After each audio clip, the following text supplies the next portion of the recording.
Young people change behavior. The middle class is increasingly difficult to please. Older guests don't keep up with the times. Those are the stories that the media cleverly weaved to place all the responsibility for the collapse of Las Vegas tourism on the shoulders of residents and tourists. They say visitors have changed, but perhaps it was Vegas who changed first. Once upon a time, Vegas was a place where anyone could find fun, from workers, long-distance drivers to retired couples. A little chance, a few dollars, and a whole night full of lights. But now, amid a series of lavish hotels and $25 cocktail bars, middle-class people suddenly become Riff Raff, guys who are no longer luxurious enough to be welcomed in the very city they built with sweat and hope. Hope. CEOs call it brand upgrade strategy. But for those who have witnessed Vegas since the wilderness, it is a betrayal. Vegas was once born from the chaos and joy of ordinary crowds. Now it was left with the silence of the golden corridors. In today's video, we'll explore the dark side of the upgrade process to see how casino CEOs have transformed Las Vegas from everyone's city into a private playground for the elite. And more importantly, is the real price that people, workers, and even middle-class travelers pay for the extravagant dream they no longer belong to. Las Vegas, a city that once did not sleep, is now gradually slipping into its own long coma. It's no exaggeration to say that Vegas is now worse than it was during the 2008 crisis, when tourism hit a frightening bottom. In June 2025 alone, visitor numbers dropped by as much as 11%, equivalent to the entire population of Miami, Florida, over 1 million, people not setting foot in Vegas for a month. The Halloween atmosphere is filling the city, but the question repeated among the residents is, how long will that joy last? In a new report from the Las Vegas Tourism and Convention Authority, LVCVA, September visitor numbers continued to decline, and MGM Resorts leaders themselves had to admit during the shareholder meeting. We lost control of variables during the summer. I think everyone agrees with that. In fact, Vegas probably welcomed Halloween early, because everywhere has a haunted atmosphere of silence.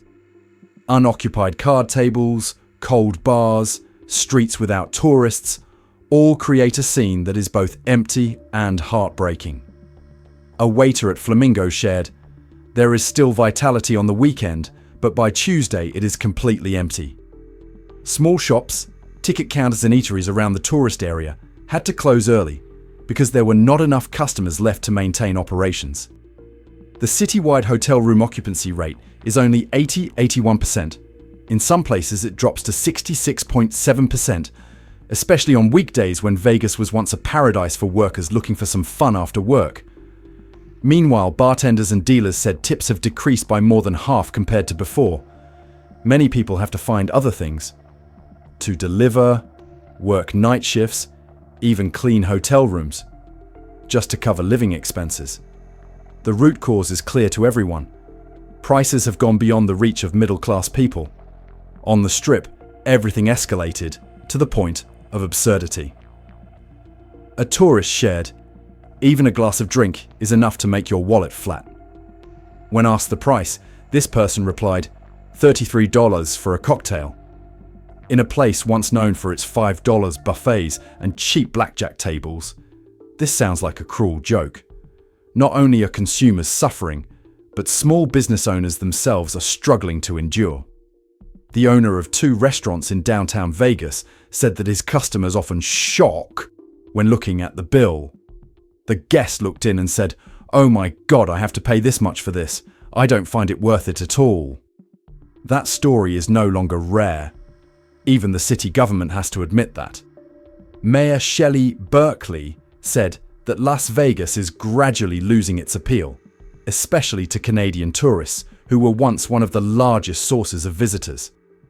"We used to have a very strong market from Canada. Now, from a fast-flowing water, it's just dripping." She and many officials attributed the cause to external factors such as trade wars and stricter immigration policies. But people know that those things are just excuses, because in Vegas, a $26 bottle of filtered water says for everything. The decline in tourist numbers not only caused hotels and casinos to wobble, but also led to the income of tens of thousands of local workers plummeting. For freelancers, Uber, Lyft, or taxi drivers, the situation is even worse. I've been doing experiments throughout the month. So I've been doing during the days and during the night. I've been going full throttle. I put more hours and make less. The city government still places hope in major events, from sports tournaments, music festivals to international conferences, as lifesavers for the struggling tourism industry. But people think differently. They say that Vegas is no longer as exciting as before, and those epic events are just like fireworks shooting up and going out, not enough to warm a city that is gradually cooling from the inside. For many people, this is not just Nevada's crisis, but a mirror for the entire US, where costs escalate, the middle class is sidelined, and the values that once defined Dream America is gradually evaporating in the heat of the desert. But presumably, Vegas's tragedy lies not in the fact that it collapsed, but in the fact that it was set to collapse. Because bookmaker always wins, the saying that used to be just a metaphor for chance, has now become operating policy. Vegas did not collapse because of lack of visitors, but because the operators themselves changed the rules of the game. They make bookmakers win bigger than, and tourists, residents and workers pay with their own lives. And amidst those bright lights, the city is still, lit but the light of a graveyard called the American Dream. Every tragedy begins with a seemingly harmless statement. For Las Vegas, that's when Tom Reeg, CEO of Caesars Entertainment, stepped onto the podium during the shareholder meeting and coldly announced that the company was eliminating the lowest customer group. The saying, kicking out the lowest end, was initially considered misleading. But no, it's real policy, a well-thought-out strategy to reshape the face of the city. A year later, Bill Hornbuckle, CEO of MGM Resorts, said the same thing, only differs in wording. We are no longer targeting budget travelers. We are aiming for higher quality customers. To them, higher quality means richer. And so, the campaigns to reposition the brand were launched aggressively. Hotel rooms increased in price. $5 blackjack tables disappeared. Incentives were cut, and free service became a thing of the past. Vegas was once built on middle class, long-distance drivers, teachers, workers, or veterans, is now pushed out of the same place they once helped create by the cost wall. The guest filtering policy is implemented in a sophisticated way. The average resort fee on the Strip has increased by more than 11%, reaching $55 USD night. Even at mid-range hotels like Excalibur or Luxor, the fee is also up to $45 USD night, not to mention $20-25 USD in parking per day. The steak meal, which was advertised for $4.99 on the sign in 1999, is now replaced by a $30 cocktail in the same location. Every experience from parking, dining, to walking is taxed by a series of invisible surcharges. In a recent meeting, an MGM leader admitted, "We lost control of the variables this past summer. We are launching a 5-day discount campaign to pull guests back." Although not frankly speaking, it is an indirect confession that the strategy of pushing prices high and selecting rich guests is the reason why the number of customers plummets. But that doesn't seem to bother them too much. They don't just remove cheap guest group. They have put aside the very foundation that once helped Vegas become an empire. Vegas was born from cheap blackjack tables, overflowing buffets, who believed that it only took a few dollars to buy. Fun even overnight. But when those people disappeared, what was left was a bare light and empty tables. Today, the Strip is still bright, but that light no longer belongs to the public. It belongs to premium customers who are willing to spend thousands of dollars to buy segregation. As for the people who turned Vegas into a legend, they only stood and watched from the outside, where the lights did not shine. Vegas Strip is not randomly empty. It is designed to be empty. And in that luxurious silence, one could only hear the inner echo of a city that had erased its own soul. From afar, Las Vegas is still brightly lit. But behind that light is a strange silence. Not the silence of the desert, but the silence of people erased from the flashy picture they themselves once painted. As CEOs turn to serving wealthy customers, the ordinary workers who were the backbone of the city began to disappear. If there are no more gambling customers, you don't need many dealers, said a casino manager. New dealer training classes, once crowded with students from across the United States, are now as absent as during the COVID-19 lockdown. The person who runs a vocational school shared that the number of registrations has dropped to a record low, and very few people still believe they can live by this profession. Inside the casinos, the scene is increasingly strange. Dealer sits and stir-fries cards for hours without players. The bartender wiped the glass in silence, waiting for a guest they knew wouldn't come. Many waiters said that their tips were now only half of what they used to be, and taxi drivers had to run around the airport for hours without catching a trip. A dealer briefly said, "We used to help customers smile, but now we just sit and wait for the red light." Vegas was once where thousands of migrant workers came to believe that just hard work can change their lives. But now, that line of people has dried up. The woman who left Ohio to study to be a dealer has now switched to waitressing in Phoenix. A 20-year-old ex-bartender is living in an old RV parked on the edge of the city. They didn't quit their profession, but the profession left them. Comments in a recent report read, "When the dream waiters no longer had enough to live in it, the city started eating itself." And that's exactly what's happening with Las Vegas. Lavish resorts still recruit more PR staff, trying to keep their social media glamour, while behind the scenes, thousands of workers and service workers have their hours cut, shifts reduced, or leave forever. The City of Light is becoming hollow. A place that was once borne by the hands of workers now turns away from themselves. Every empty room, every unplayed blackjack table is a milestone in Vegas' loss of its working soul. Can a city built by workers survive when there is no more room for them to live? And if Vegas, symbol of American joy, is erasing the very people who once brought that laughter, what will be left of the American dream? A bus ride out of Vegas now not only carries tired tourists, but also carries thousands of people who were once the heart of this city, who no longer feel welcome on the very road they once called entertainment paradise. They headed south toward the Colorado River, where the small town of Laughlin greeted them with a genuine smile. There's no resort fee, no $25 parking ticket, and no one will rate you because you didn't order a $30 cocktail. According to the latest figures, casino revenue at Laughlin increased by 17%, while the town of Mesquite, more than an hour's drive from Vegas, recorded an increase of nearly 10%. Small numbers, but big meaning. People who were pushed out by Vegas now bring money to smaller towns where they are considered real guests, not burdens. An economist commented, "Those who once filled the Strip are now the driving force for other small communities." Vegas thinks they are purging the system, but they are emptying themselves. And yes, every car, every ticket, every small expense is leaving the flashy center to find more humble places but appreciate people. Not only small towns benefiting, online world is also becoming new Vegas paradise.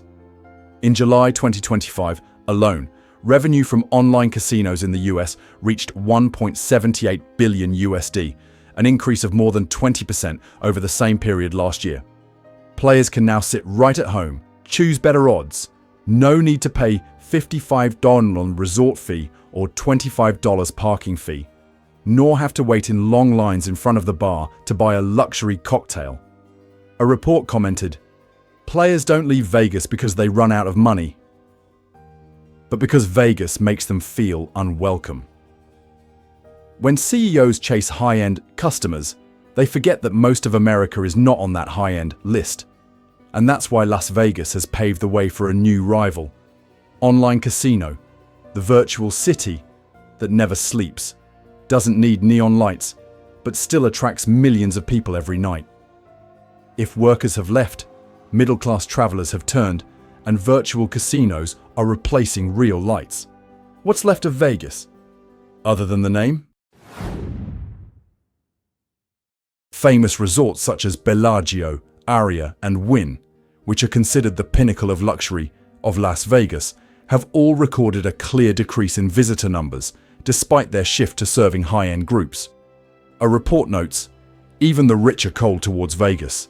They can go to Macau, Monaco, or Singapore, where true luxury comes with privacy. Vegas used to be a symbol of luxury, but when everywhere else catches up, it becomes an expensive version of itself. In large casinos, part of the lobby must be temporarily closed due to lack of guests. A veteran dealer shared, $100 tables can be beautiful, but never as exciting as $10 tables filled with laughter. In a city that used to live off the buzz, silence became the most familiar sound. Souvenir shops, ticket counters, and small shops in the strip area began to reduce operating hours, many of which closed before midnight, was unthinkable in the city of sleepless. Economic experts call it the luxury paradox. When Las Vegas tries to turn itself into a rich man's paradise, it loses what makes it worth living. 10,000 rich players cannot replace 100,000 middle-class guests, one analyst commented. Vegas used to live on crowds of noisy, free, and energetic people, not silent guests who paid thousands of dollars just to find separation.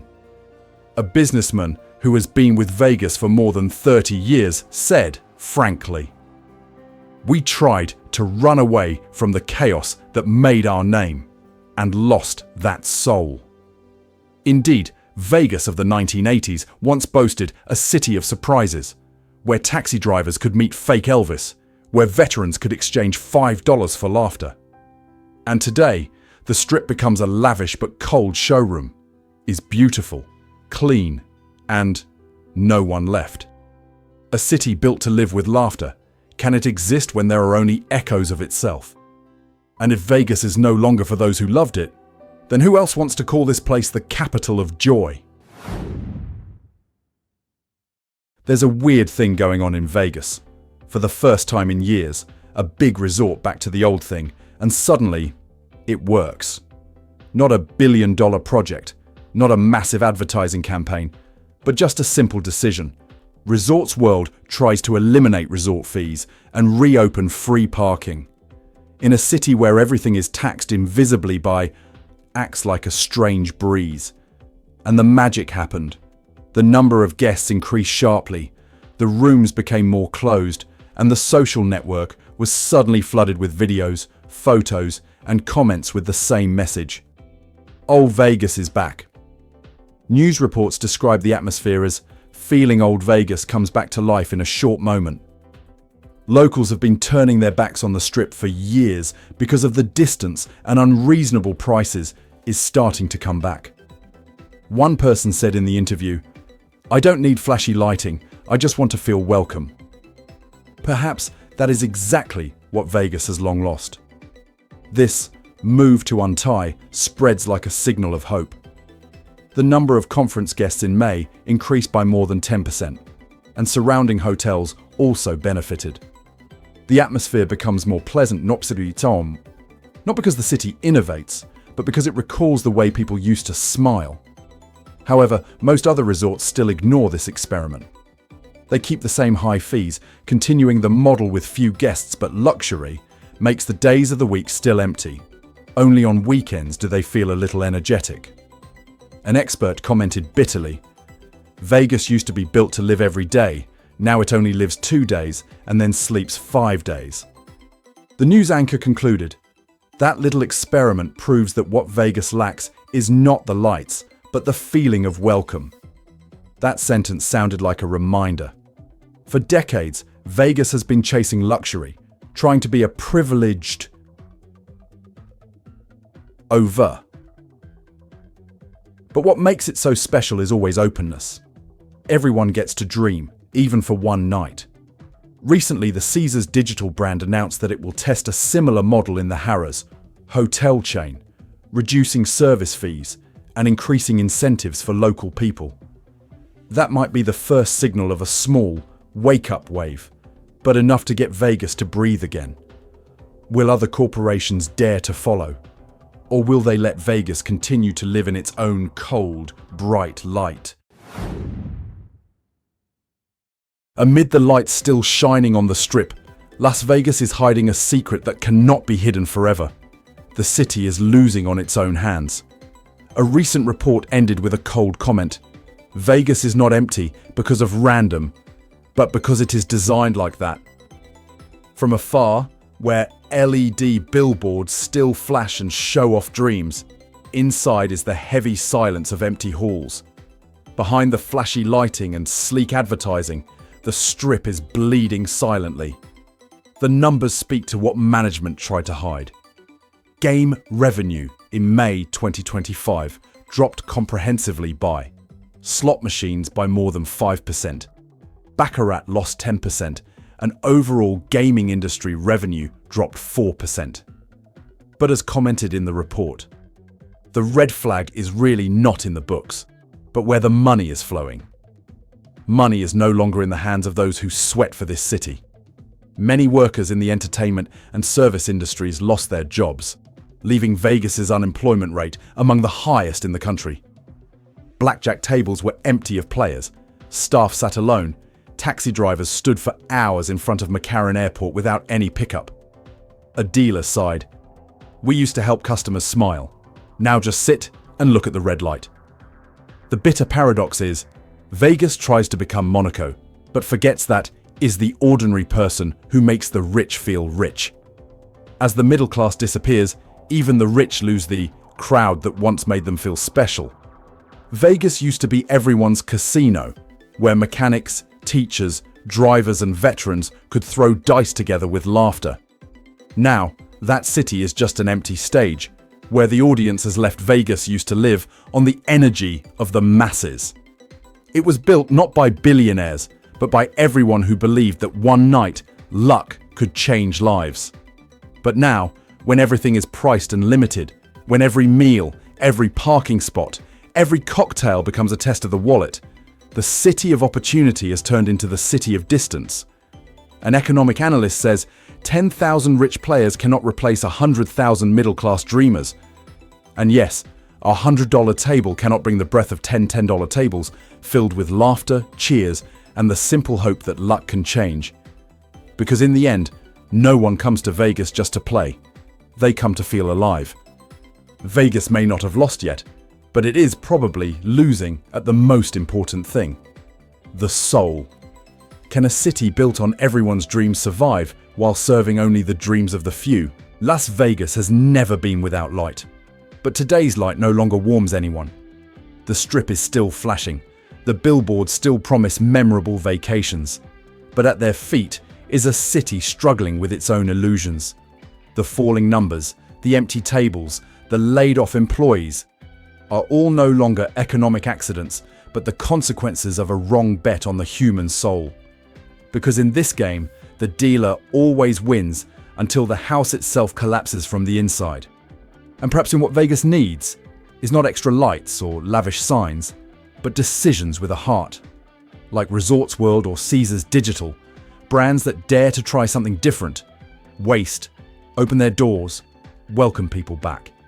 Because perhaps with just a little humanity, Vegas will breathe again, and the American dream in the desert can come to life.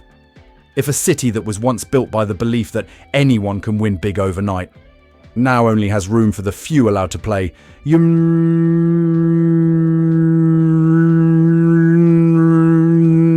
is the last hand that Vegas lost, is the hand with his people. If you have ever witnessed the change of Vegas, or feel this story is repeating itself where you live, please Please share your thoughts under the comments section. Like, share and subscribe to join us in continuing to explore the stories hidden behind the lights of American Dream. The content in this video is built on reputable public sources, reports for analytical, commentary, and educational purposes. All statements are presented as socially observational and reflective of the phenomenon, not to attack, attribute, or draw absolute conclusions about any individual, organization, or business in question. The work does not represent any political or commercial views. Audiences are encouraged to self-verify information and provide their own perspective based on personal experience. This video aims to provoke reflection on the transformations in American social and economic life, where every story, no matter how small, reflects somewhat our own image.